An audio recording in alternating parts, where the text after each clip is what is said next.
Oke, shalom Bapak Ibu, selamat pagi semuanya. Oke, shalom, puji Tuhan.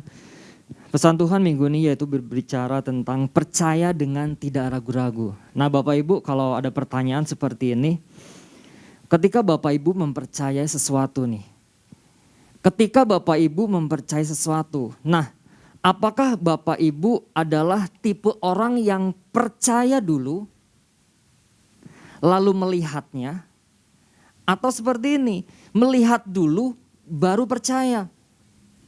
Karena gini kan, sebagian ada orang yang saya harus melihat dulu deh. Saya harus melihat dulu, saya gak cukup hanya mendengar aja. Mendengar sih oke. Ada juga yang seperti itu, baru dia percaya. Tetapi ada juga yang harus mendengar tetapi harus melihat, baru dia percaya. Nah kalau kita lihat menurut teori Gates of Belief, di sana dikatakan ada 3 gerbang atau pintu agar seseorang dapat menerima informasi dengan baik lalu mempercayainya. Nah yang pertama gerbang apa? Yang pertama yaitu gerbang atau pintu visual. Nah ini artinya apa? Orang tipe ini dia tidak cukup hanya mendengar apa yang dia dengar, tetapi dia harus melihat. Nah, ini orang gak cukup hanya mendengar aja. Tetapi orang ini harus melihat, baru dia percaya. Ini tipe gerbang pintu visual.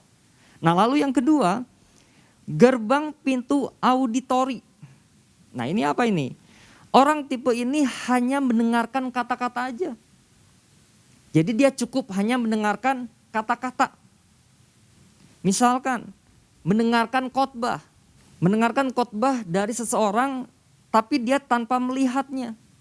Dia hanya mendengar pesan yang disampaikan dan dia percaya. Nah lalu tipe yang ketiga. Tipe yang ketiga yaitu gerbang pintu kinestik. Nah orang ini tidak cukup hanya mendengar Bapak Ibu. Orang ini tidak cukup hanya mendengar dan melihat. Tetapi orang tipe ini dia harus mengalami. Dia harus mengalami sendiri baru dia percaya. Dia mendengar, dia melihat, dan dia harus mengalami, baru dia percaya. Nah kalau kita lihat tokoh Alkitab ini, yaitu siapa Bapak Ibu? Dia mendengar, melihat, dan dia harus mengalami, baru dia percaya. Thomas. Bagi Thomas, bicara tentang kebangkitan Tuhan Yesus, ini tidak cukup dari murid yang lain berkata dan memberi satu kesaksian bahwa mereka telah melihat Yesus telah bangkit. Enggak cukup sampai di situ. Nah kalau kita lihat di dalam Yohanes 20 ayat yang ke-25. Demikian firman Tuhan. Maka kata murid-murid yang lain itu kepadanya, kami telah melihat Tuhan. Nah tetapi Thomas berkata kepada mereka, sebelum aku melihat bekas paku pada tangannya dan sebelum aku mencucukkan jariku ke dalam bekas paku itu dan mencucukkan tanganku ke dalam lambungnya, sekali-kali aku tidak akan percaya. Nah kalau kita lihat di dalam Yohanes ke-11 Bapak Ibu. Peristiwa ketika Lazarus dibangkitkan oleh Tuhan Yesus. Di ayat 16 dikatakan bahwa Thomas ada di situ. Thomas ada di sana dan dia melihat kejadian seperti itu. Nah bagi Thomas sendiri, dia perlu melihat sendiri bukti dan mengalaminya. Nah mari Bapak Ibu, kita melihat ayat dari pesan Tuhan minggu ini. Yaitu pesan minggu ini yaitu percaya dengan tidak ragu-ragu. Kita buka di dalam Mazmur 26 ayat yang pertama.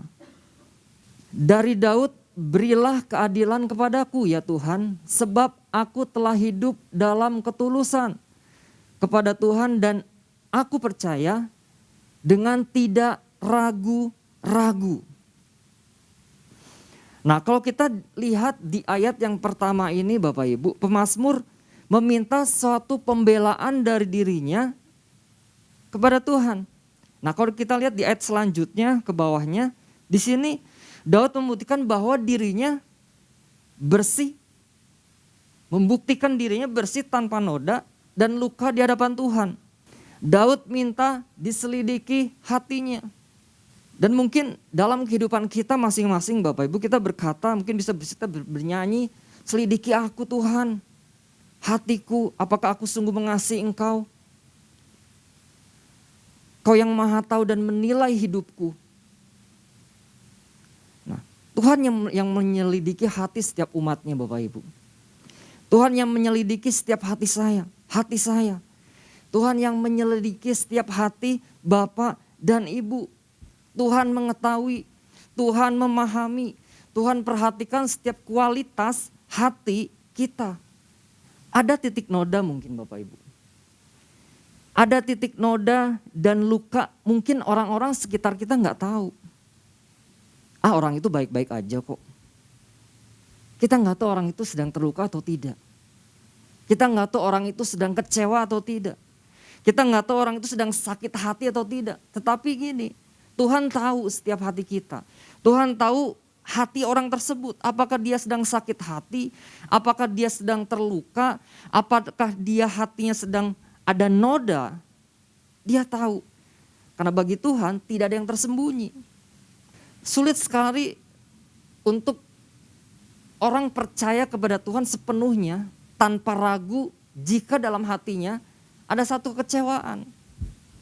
Jika hatinya masih ada noda, jika hatinya masih ada kepahitan.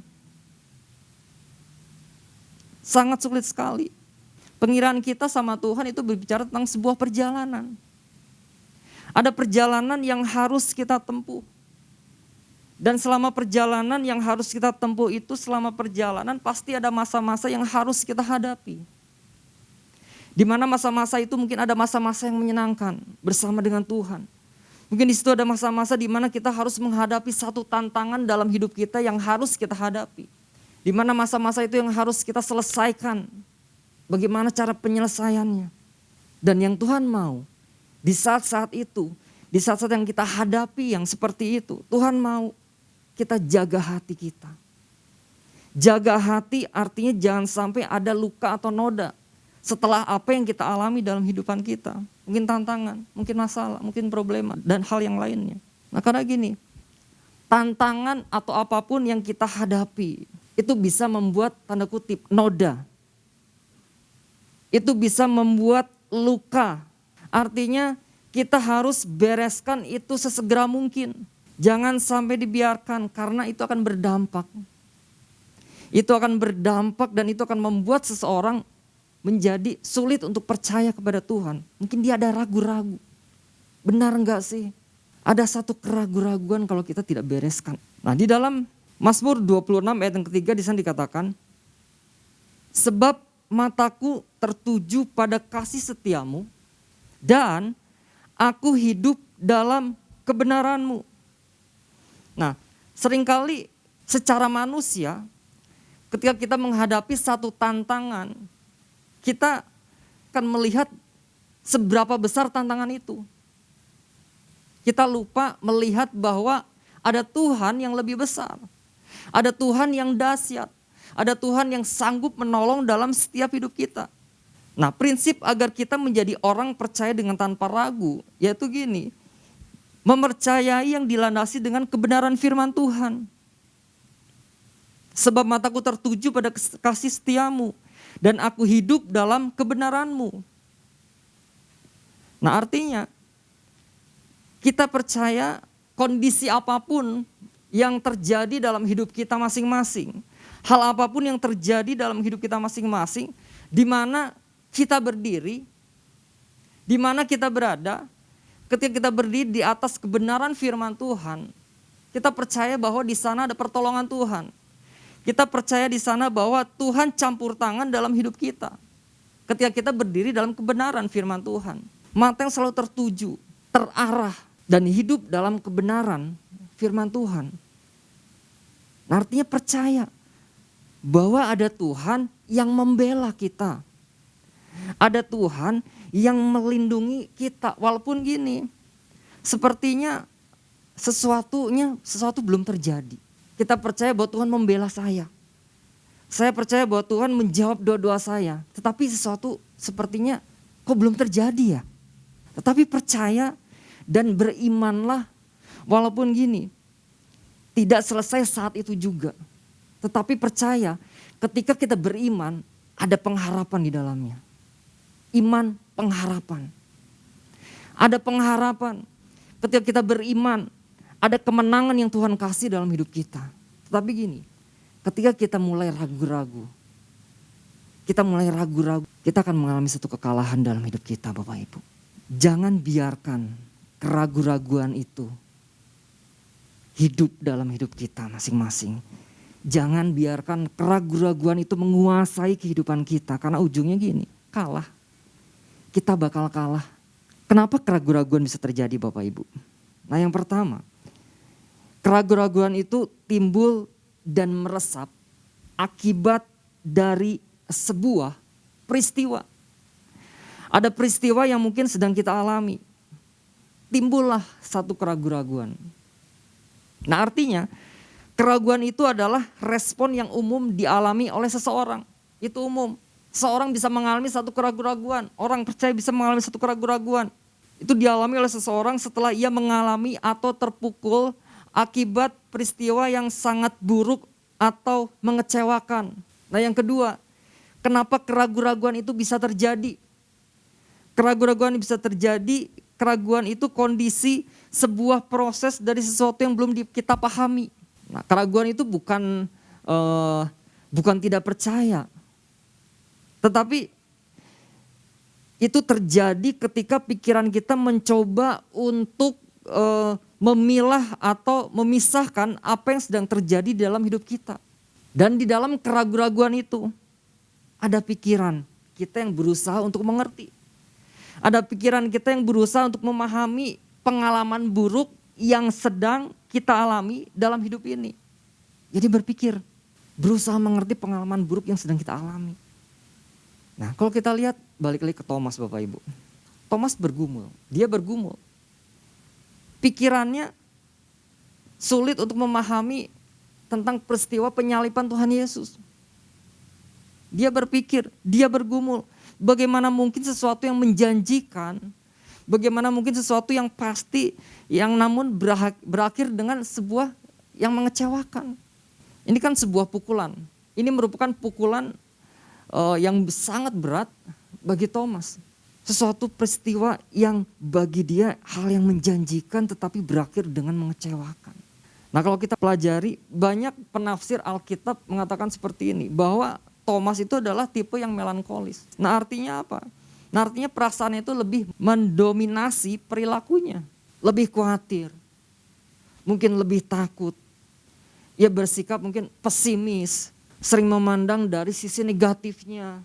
Lalu apa? Tidak mudah cepat percaya. Nah, ini kan tipe kepribadian ini tidak mudah untuk mengambil satu keputusan. Orang yang seperti ini ketika dia menghadapi satu masalah, maka ia akan apa? Ia akan memakai perasaannya. Dia akan memakai perasaannya lalu kemudian apa? Dia pikirkan. Dia pikirkan, setelah dia pikirkan lalu apa? Dirasakan kembali dalam hatinya. Setelah dirasakan dalam hatinya apa? Lalu dipikir, dipertimbangkan lagi, terus balik dan balik seperti itu lagi. Nah, tidak aneh bahwa tipe orang seperti ini, dia adalah disebut dengan orang yang tipe ragu-ragu. Selalu banyak mikir, banyak pertimbangan, tapi tidak ada keputusan. Nah, kalau kita lihat dengan peristiwa yang terjadi di sini, bukan Thomas tidak mengasihi Tuhan Yesus. Thomas mengasihi Tuhan Yesus. Tetapi dia merasa kecewa dan kehilangan ketika apa? Ketika kematian Tuhannya. Nah, seringkali gini, tidak sedikit orang ragu, tidak sedikit orang yang mau berterus terang ketika dia mengalami satu keraguan-raguan dalam hatinya. Mungkin dia takut gini, kamu tidak beriman. Dia takut dan dia tutup-tutupi rasa keraguan-raguannya. Dia tutupi. Nah, kalau kita lihat Thomas, Bapak Ibu, dia tidak membiarkan keraguan-raguannya. Dia tidak membiarkan membara dalam hatinya, tapi dia berani untuk men-sharingkan kepada siapa? Kepada murid-murid yang lain. Dia men-sharingkan itu. Ada pergolakan dalam hatinya yang membuat Thomas ragu. Yang membuat Thomas bimbang akan apa? Akan kebangkitan Tuhan Yesus. Nah kalau kita lihat bagaimana reaksi Tuhan Yesus terhadap Thomas ini. Tuhan tahu, Tuhan melihat, Tuhan paham, Tuhan mengenal setiap hati murid-muridnya. Dia mengerti Bapak Ibu, dia paham. Nah ketika pikiran berbentur dengan hati, itu akan muncul yang namanya apa? Keraguan. Dan yang dibutuhkan itu apa? Saat keraguan-keraguan itu muncul, bukanlah sebuah argumentasi yang diperlukan. Bukan sebuah perdebatan yang diperlukan, tetapi apa? Di sini perlu satu sikap agar kita menjadi orang percaya tanpa ragu-ragu. Ini apa yang perlu kita lakukan, yaitu berusaha masuk ke sebuah pengalaman pribadi bersama dengan Tuhan. Berusaha masuk ke sebuah pengalaman pribadi bersama dengan Tuhan. Karena gini, sesuatu pikiran yang berbenturan dengan hati muncullah keraguan. Yang dibutuhkan bukan perdebatan.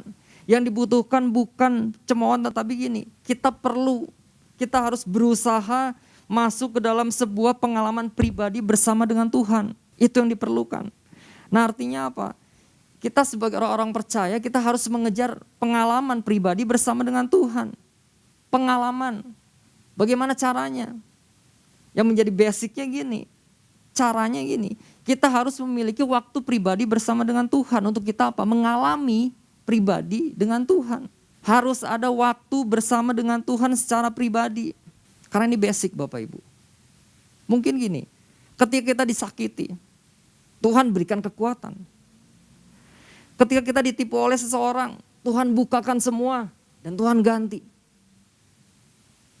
Contoh, ada pengalaman-pengalaman Daud ketika dia melawan Goliat.